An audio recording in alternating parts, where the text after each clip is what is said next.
Hey, hi, Lisa Marie here. We are continuing to read in our book, The Bariatric Code by Dr. Stephen Reyes.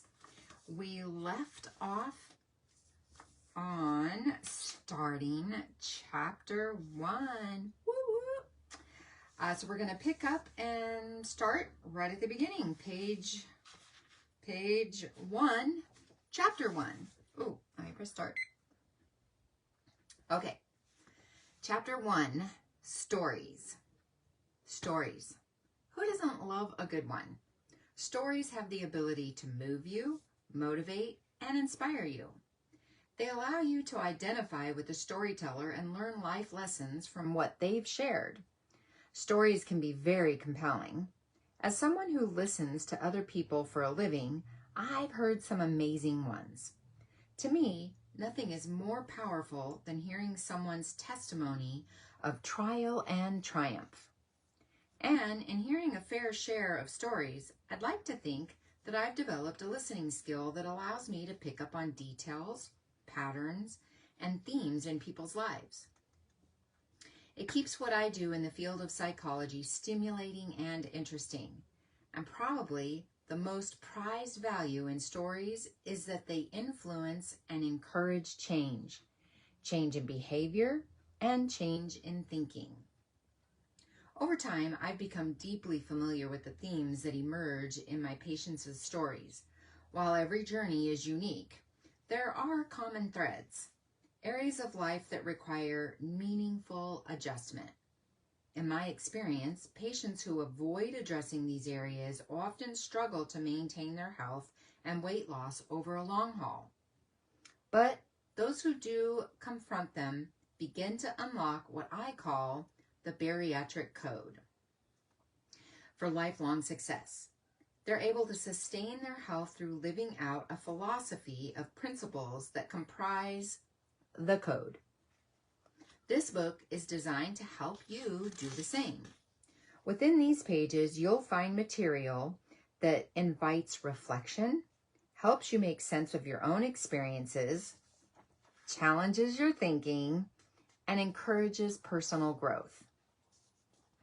Each chapter highlights a key area of life that must be revisited regularly to keep your mindset aligned after surgery.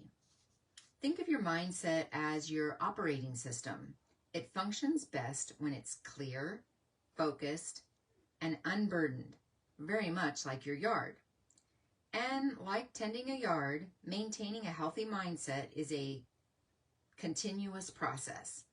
Pruning old beliefs, cutting out toxic habits, watering your self-worth, and nourishing new ways of thinking. No one wants to live in an overgrown yard, and the same goes for your inner world. Your mindset deserves the same level of attention and care. I got the idea for the topics in each of these chapters that experience a weight loss surgery patients who I've encountered. Included, you'll find some profound quotes from patients themselves that I've been privileged enough to capture as well. The themes and testimonies of these weight loss surgery patients are intended to encourage you as, more than likely, they have been where you are. You will no doubt relate to a lot of their experience.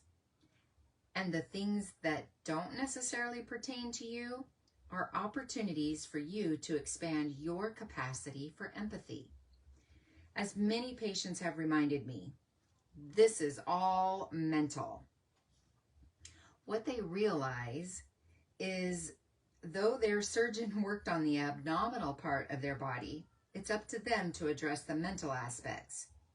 And that investment is solely your responsibility. This material is designed to provide you with insight in hopes of you developing a level of awareness that you've never had before. The life experience of others is education that we would all do well to pay attention to. None of us can address things we're not aware of.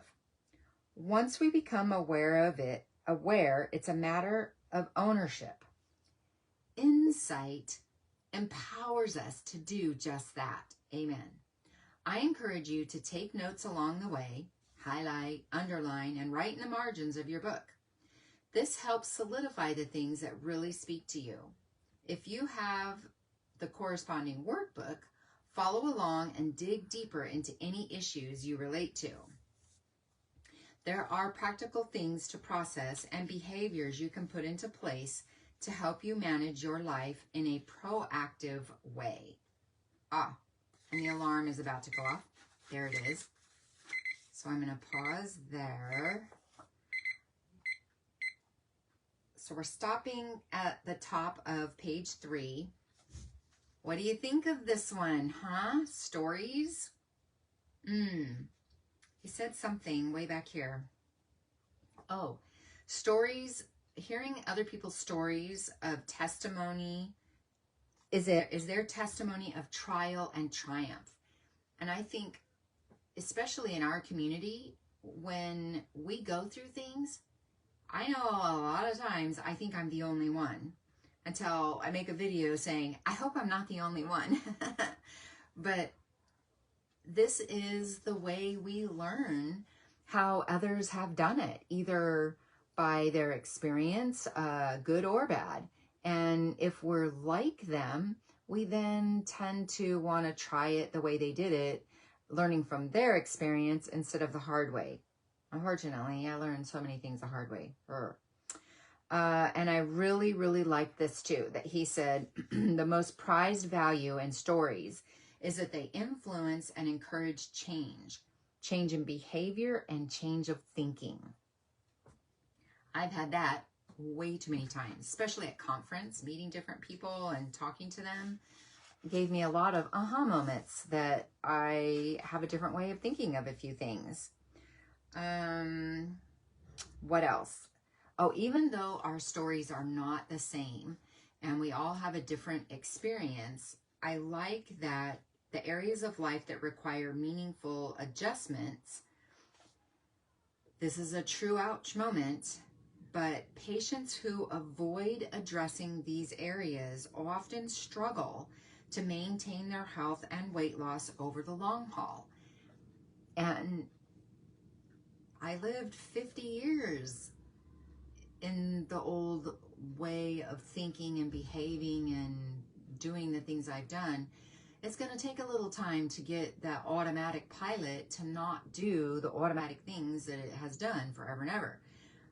But I feel most of the time, not always, but most of the time, I do confront those things and I do try to unlock a different way of looking at things and thinking of them so that I can be healthy in the long run. And then that's what he says. This material invites reflection, helps you make sense of your own experiences, challenges your thinking, and encourages personal growth. That's what I need. I really like that he said, think of our mindset as our operating system.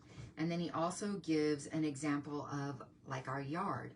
If you've ever been to any of Dr. Steve's therapy sessions, which are the second Wednesday of every month and the third Thursday of every month, he uses that yard analogy quite often, because whether we have a fence around our yard or not, we are in charge of our yard. We are allowed to set a boundary that keeps people out and only allows certain things in. But if you've never done that, I hadn't in the past, or if you're a mega people pleaser, you just allow everybody to drop all their stuff in your yard, and now it's overwhelming and chaotic and an eyesore for everybody, for everybody else. And he uses that analogy a lot in his therapy. So keep that in mind. Because I'm pretty sure it's going to come up again. And I love that part too. Things that don't necessarily pertain to you are opportunities for you to expand your capacity for empathy. I've been caught in that. There have been a few times I've not understood why someone would choose the way they chose to do something or not do something.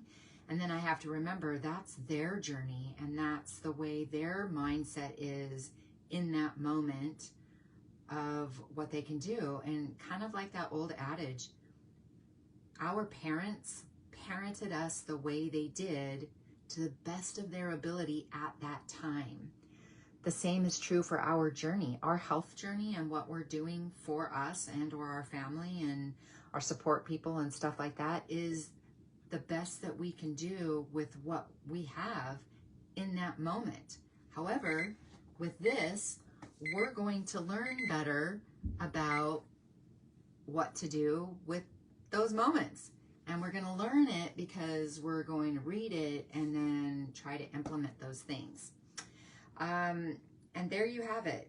Oh, the last thing. So the investment, that investment of doing our mental work for this is solely our responsibility. Nobody else can do it for us. Nobody else can want it more for us. I can't want it more for you than you. I want it a lot for me, and I'm the one that's responsible of that for me. So you're the one responsible of it for you. Okay? There you have it. Starting in chapter 1 of the book. I'll see you at lunchtime again tomorrow. Bye.